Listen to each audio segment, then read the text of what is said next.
In 2021, Sony introduced the original ZV-E10, a reasonably priced mirrorless camera designed specifically for vlogging. Thanks to its user-friendly flip-out touchscreen, impressive autofocus system, and robust video features, it gained rapid popularity among vloggers and content creators. Now there is rising speculation about its successor, the ZV-E10 II. So what should we expect from this new one? And will it become more than just another camera for vlogging? Let's find out.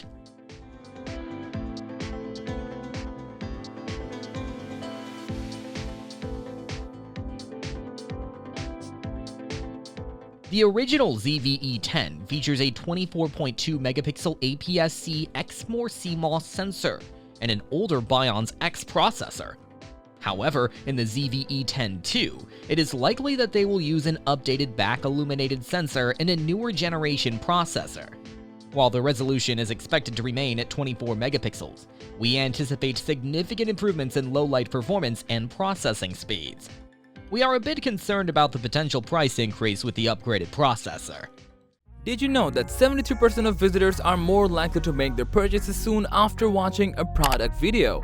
This makes it necessary to have a product demonstration or promo video for showcasing your product's potential values and benefits. At Product Video Studio, we are equipped with camera gear, tools, and most importantly, expertise to make your video captivating and engaging. Just send your products and we'll handle the rest. Contact us today to create something amazing together. One thing that is certain to receive an upgrade is the video specifications.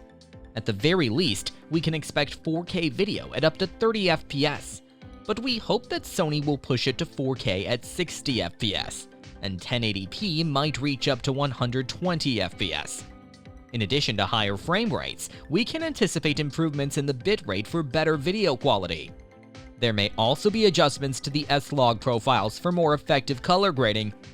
Currently, the existing model tends to overheat when recording longer 4K clips.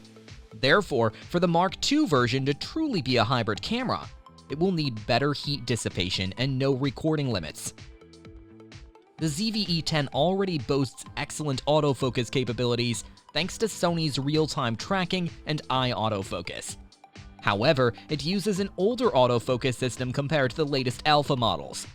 The Mark II version is expected to receive autofocus improvements to bring it in line with more recent releases, incorporating the AI autofocus system found in the Sony a7R5. This upgrade will be particularly beneficial for vlogging, where enhanced digital stabilization, especially for walk and talk shooting, will also be introduced to improve focus. We really anticipate even better subject tracking and faster acquisition speeds across various shooting modes. In terms of video, continuous autofocus should become smoother and more responsive. Furthermore, eye, face, and body detection are likely to be enhanced to ensure that subjects stay sharply in focus in vlogs.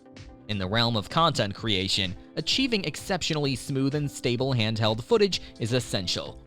While the ZV-E10 offers effective electronic stabilization for video, it relies on lens optical stabilization for stills.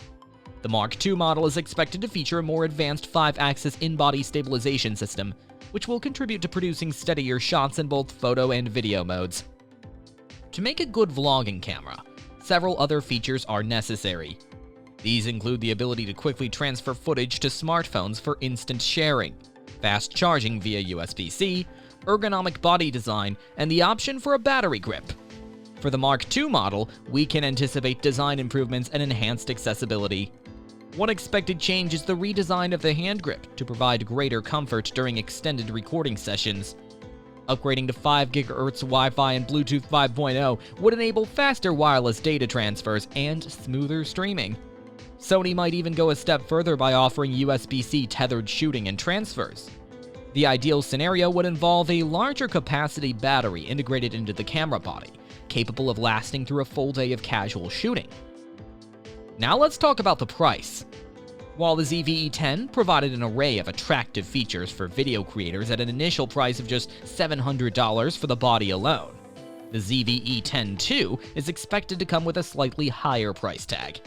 However, it should still remain budget-friendly. likely staying under $1,000 in comparison to Sony's more advanced models. A potential price point of around $800 for the body seems reasonable. Based on the current rumors, the ZV-E10 appears to be shaping up as a highly capable hybrid camera. This is likely to make it a popular choice among YouTubers and vloggers once it hits the market. What do you think? Share your thoughts in the comment section below. Consider subscribing for more content like this, and as always, thanks for watching.